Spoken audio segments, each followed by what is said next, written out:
Selamat pagi pemirsa, dalam sebuah negara yang mengklaim dirinya demokratis, perbedaan pendapat sesungguhnya merupakan keniscayaan. Jika demokrasi diibaratkan tubuh, perbedaan pendapat termasuk di dalamnya kritik adalah asupan gizi yang amat diperlukan untuk membuatnya terus berkembang dan bertumbuh dengan sehat. Apabila perbedaan pendapat dan kritik justru dibungkam, boleh jadi tubuh demokrasi itu sedang sakit. Maka inilah editorial Media Indonesia Senin 5 Januari 2026 dengan tema Jamin Rasa Aman di Ruang Kritik. Bersama saya Glorinata, dan Anda juga bisa berpartisipasi dan berinteraksi melalui telepon interaktif di nomor 021 583 99 100. Pagi ini telah hadir bersama saya anggota Dewan Redaksi Media Group, Mas Abdul Kohar. Selamat pagi, Mas Kohar. Selamat pagi, Glory. Ya, selamat tahun baru, Mas. Selamat tahun baru. Oke, Mas Kohar, dari catatan editorial hari ini, apa catatan penting yang di-highlight? Jadi gini, demokrasi kita itu sudah kita sepakati, kita konsensus bahwa demokrasi harus kita jaga.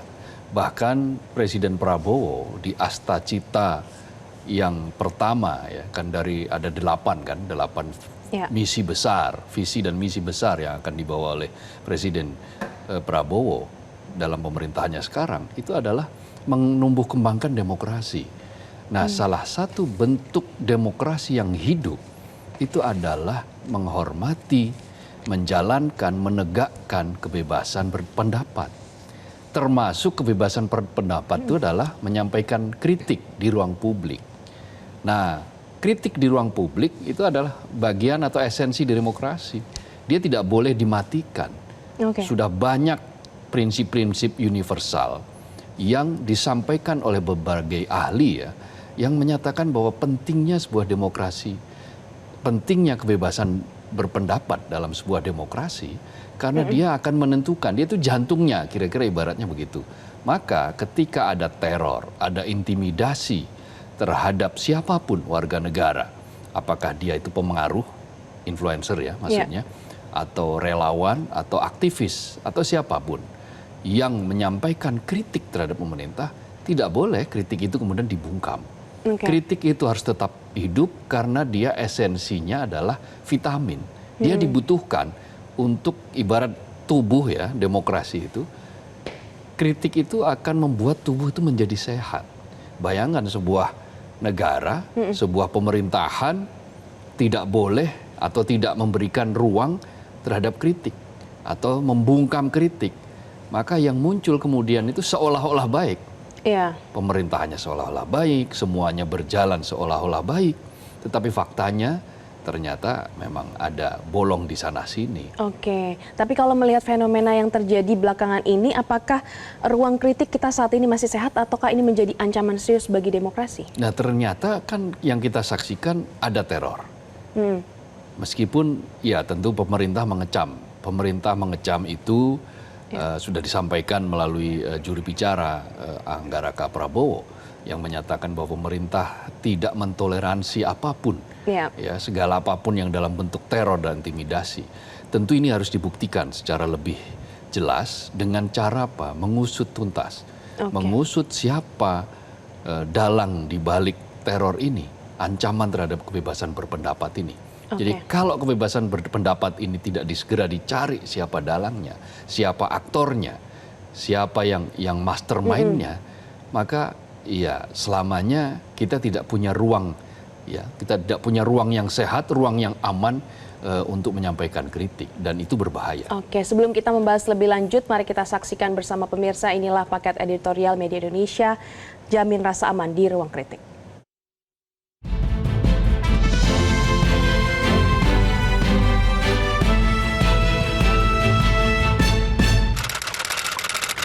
Jamin rasa aman di ruang kritik.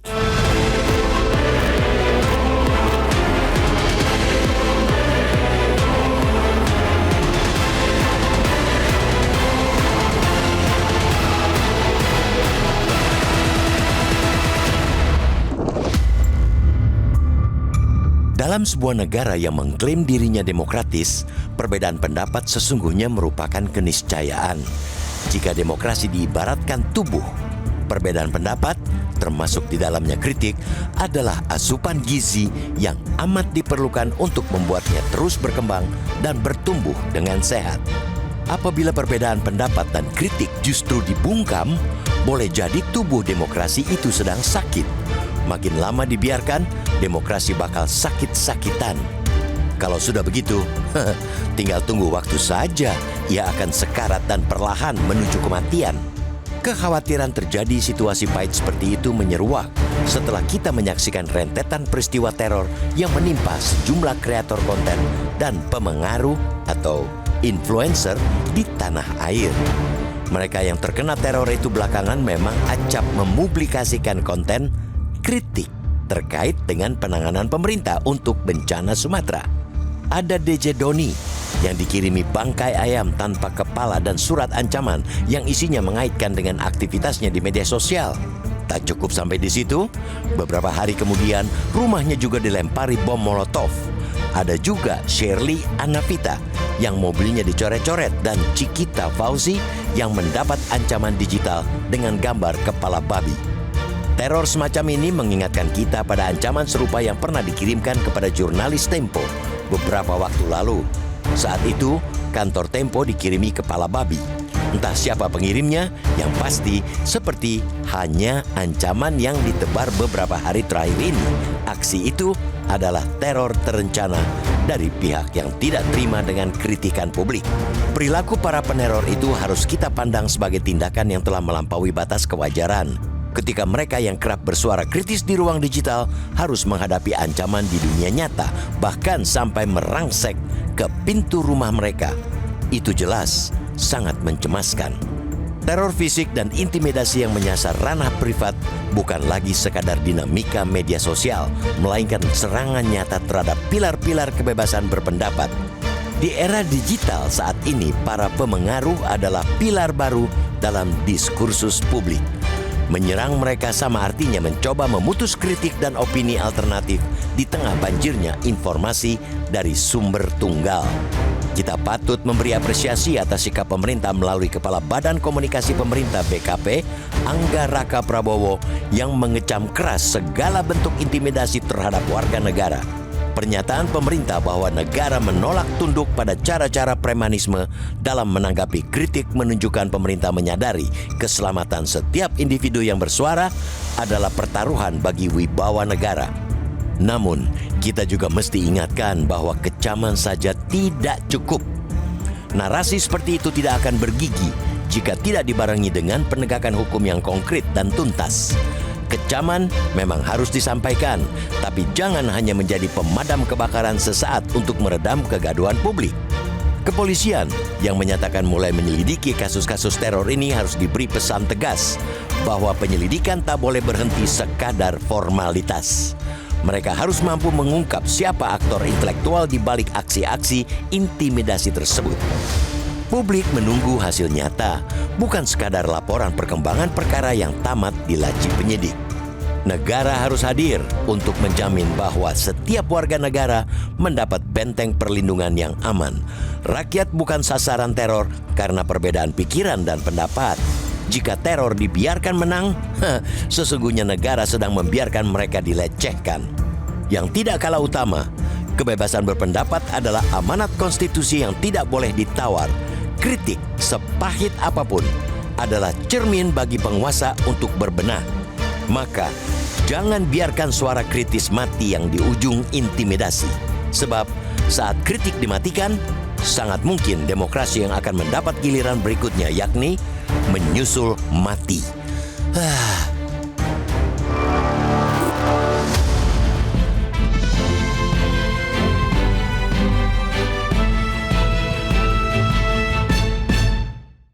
Pemirsa, kami harus jeda terlebih dahulu. Usai jeda Anda bisa menyatakan pendapat Anda. Pemirsa, tetaplah bersama kami.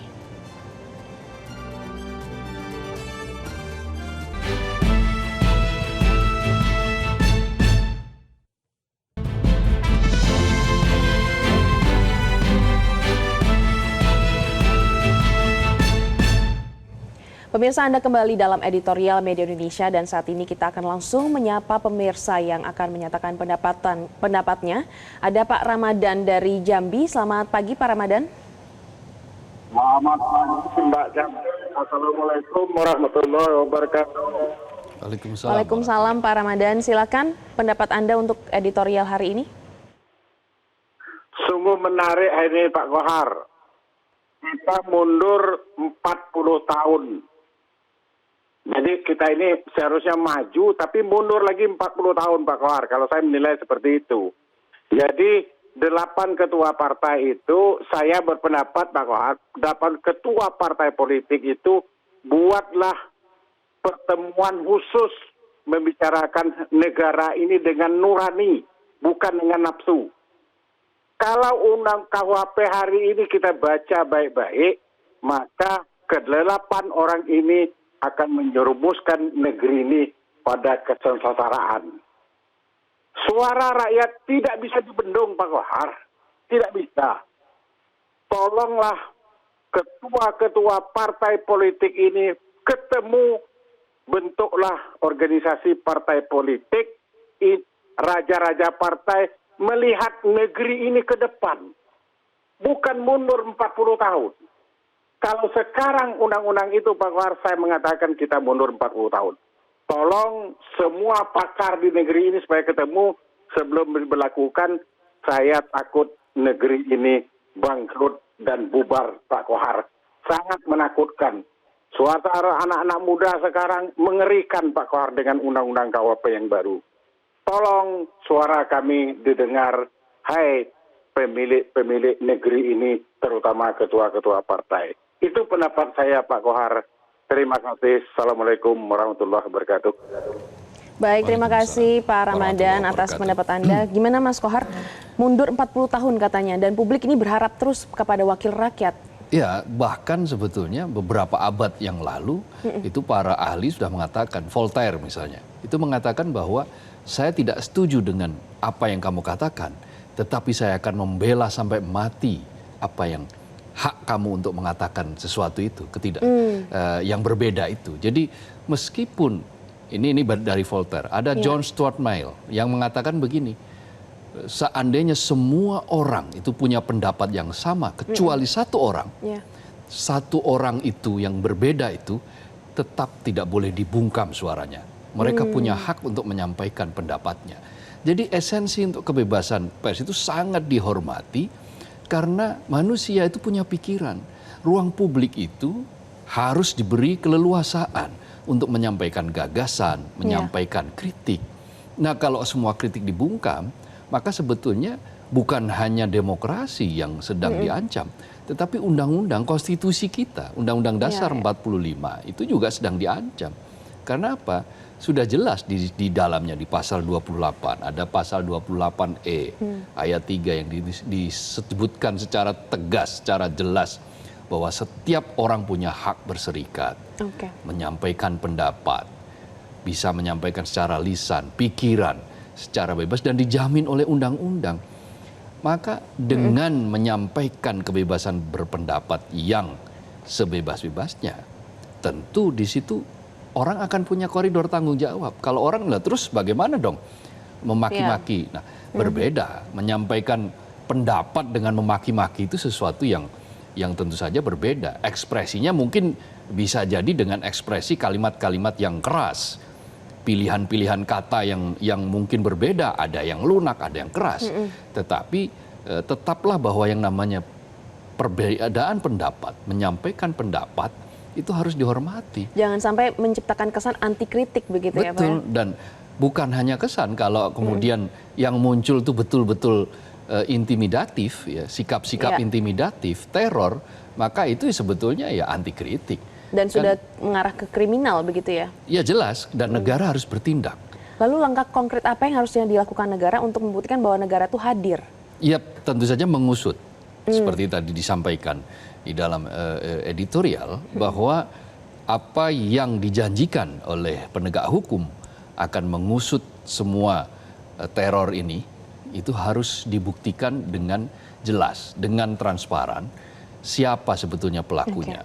Nah, jangan sampai kemudian perkara yang lama terkubur, perkara yang baru tidak jelas menjadi kabur, ya lama-lama terkubur juga. Nah, ini adalah sebuah gejala yang bisa mengarah kepada praktek-praktek otoritarianisme, dan itu jelas sesuatu yang menyalahi semangat reformasi. Ya kan Oke. 98 itu reformasi itu kan tahun 1998 itu adalah untuk mengoreksi praktik-praktik ketatanegaraan, praktik-praktik bernegara yang tidak sesuai dengan prinsip-prinsip dasar bagaimana negara Indonesia merdeka ini dulu dijunjung. Bagaimana konsensus dibentuk dan bagaimana sampai kemudian muncul pasal 28 dalam Undang-Undang Dasar 1945 itu. Nah, itu adalah sebuah praktik yang sudah dirumuskan, konsensus yang sudah dirumuskan. Iya. Nah, kan nggak mungkin kita Mundur lagi seperti tadi yang disampaikan oleh Iya. Pak Ramadan, bahwa kita bisa mundur ke 40 tahun ke belakang, nggak akan bisa maju. Demokrasi itu dia adalah selaras ya dengan kesejahteraan, dengan prinsip-prinsip demokrasi, prinsip-prinsip checks and balance yang betul-betul kita jaga, maka pada titik tertentu dia juga akan memudahkan pencapaian kesejahteraan. Oke, dan apa sebenarnya dampak dari teror ini terhadap keberanian publik? Kita akan membahas lengkapnya usai jeda berikut ini. Tetaplah bersama kami.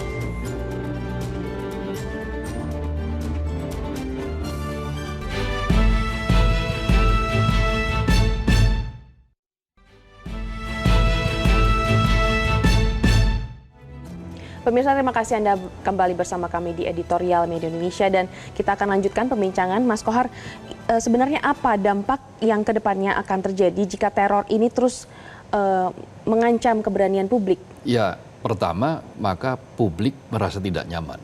Publik akan ketakutan. Kan itu kan yang diharapkan oleh sebuah teror. Tidak semua masyarakat, tidak semua warga punya energi, punya keberanian yang sama. Sehingga ada yang baru menyampaikan pendapat lalu kemudian diteror, setelah itu sudah dia berhenti selama-lamanya. Ada juga yang setelah itu masih tetap tabah, teguh gitu ya, untuk sampai waktu yang tidak terbatas. Nah, itu keberanian yang luar biasa. Tetapi prinsipnya bahwa negara harus hadir dan menyelamatkan demokrasi, menyelamatkan konstitusi dalam hal kebebasan berpendapat, dalam menyampaikan ekspresi warganya, melindungi ekspresi warganya. Karena itu setiap pendapat, setiap kritik itu harus dijamin tidak akan diteror. Dijamin tidak akan mendapatkan intimidasi apalagi kan. Tidak akan dipersekusi, dikejar-kejar gitu. Nah, dengan adanya jaminan seperti itu dari negara, dengan pemerintah, maka ruang publik itu akan menjadi lebih bergairah. Proses demokrasi, proses penyampaian pendapat itu akan semakin banyak. Partisipasi publik, kan demokrasi itu kan partisipasi. Kalau semua dibungkam, kalau kemudian semua yang menyampaikan pendapat atau kritik katakanlah mendapatkan intimidasi, kita akan merasakan hidup seperti era pada zaman Orde Baru. Mungkin Glorinata belum merasakan itu. Nah, orang-orang yang merasakan bagaimana hidup di era yang serba monolit, ketika ruang publik itu hanya satu, semua harus sama, maka ya begitulah kehidupan. Seolah-olah semuanya indah, padahal ternyata rapuh di bawahnya. Nah, itu kalau tidak dilindungi, maka bisa jadi seperti yang pernah dialami di tahun-tahun 98, yaitu apa? Ketika kemudian masyarakat yang tadinya itu sebetulnya ingin memprotes tapi tidak mendapatkan kanalisasi, tidak mendapatkan saluran, maka dia seperti bisul yang pecah, yang meledak, yang seperti bom waktu yang meledak, yang justru pada waktunya akan meledak. Betul, yang akan membuat situasi menjadi semakin runyam. Itulah yang tidak kita inginkan. Kita akan menjaga, kita berhak menjaga bahwa demokrasi harus utuh, negara ini harus utuh, kemajuan harus dicapai, tetapi kemajuan itu hanya bisa dicapai kalau ruang publik, ruang partisipasi itu dibuka seluas-luasnya. Termasuk partisipasi itu mengkritik. Kritik itu bagian dari partisipasi. Dan itu sehat begitu ya, menciptakan sehat, dia vitamin dia. Oke, baik. Dan tentu saja harapan dari masyarakat adalah penyelidikan ini tidak hanya menjadi formalitas begitu ya. Betul. Jadi formalitasnya disampaikan, sudah, tinggal aksinya. harus diusut sampai tuntas. Usut sampai tuntas itu ya sampai siapa mastermind yang ada di belakang itu. Oke, publik berhak tahu siapa Ya, dalangnya begitu. betul. Oke. Baik, pemirsa, negara harus hadir untuk menjamin bahwa setiap warga negara mendapatkan benteng perlindungan yang aman. Rakyat bukan sasaran teror karena perbedaan pikiran dan pendapat. Jika teror dibiarkan menang, sesungguhnya negara sedang membiarkan mereka dilecehkan. Maka jangan biarkan suara kritis mati di ujung intimidasi. Dan demikianlah editorial Media Indonesia pagi ini. Saya Dornata mewakili kru yang bertugas mengucapkan terima kasih. Selamat pagi.